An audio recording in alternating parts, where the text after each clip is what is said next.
जयपुर की सड़कों पर एक बार फिर से कांग्रेसियों ने सबका ध्यान खींच लिया।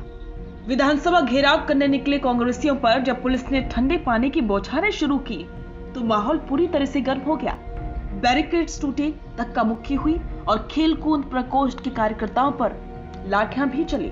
लेकिन इस पूरे हंगामे के बीच एक ऐसी तस्वीर सामने आई जिसने सबको हैरान कर दिया, जब मंच पर पीसीसी चीफ गोविंद सिंह डोटासरा ने गमछा लहराकर डांस शुरू कर दिया। क्या यह कांग्रेस का शक्ति प्रदर्शन था या फिर सरकार को घेरने की एक सोची समझी रणनीति?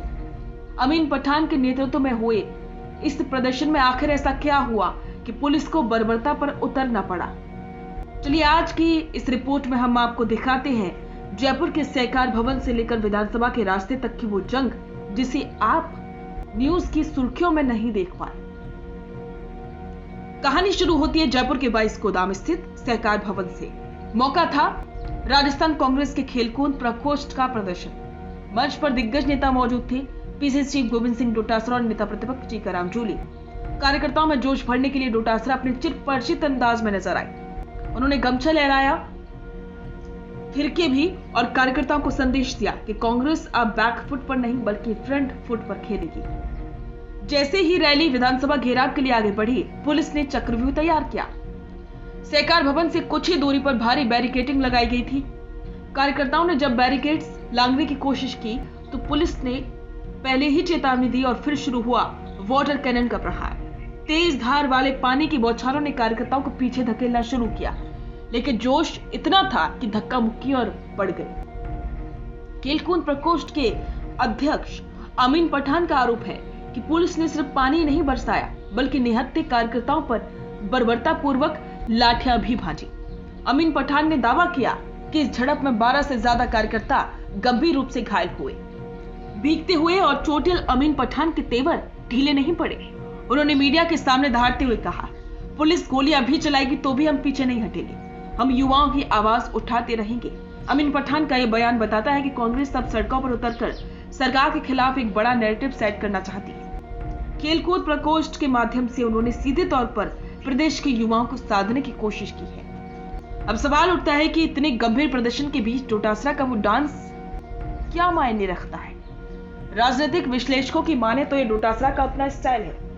वो ये दिखाना चाहते हैं कि कांग्रेस का नेतृत्व कॉन्फिडेंस है और दबाव में नहीं है। वो टीकाराम जूली की मौजूदगी ने ये साफ कर दिया कि संगठन और विधायक दल दोनों इस लड़ाई में साथ हैं, लेकिन दूसरी तरफ सत्ता पक्ष इसे कांग्रेस का इवेंट मैनेजमेंट कराते रही है। बीजेपी का कहना है कि जब जनता के असल मुद्दों पर काम करने का समय था तब ये लोग गायब थे और अब सिर्फ सुर्खियों में रहने के लिए पुलिस से उलझ रही है। जयपुर की इन सड़कों पर जो पानी की बौछारें गिरी हैं, उनकी गूंज आने वाले विधानसभा सत्र में भी सुनाई देगी। कांग्रेस ने साफ कर दिया है कि अमीन पठान के नेतृत्व में ये तो सिर्फ एक झांकी थी, असली लड़ाई अभी बाकी है। 12 कार्यकर्ताओं की चोट अब कांग्रेस के लिए राजनीतिक माइलेज का जरिया बनी।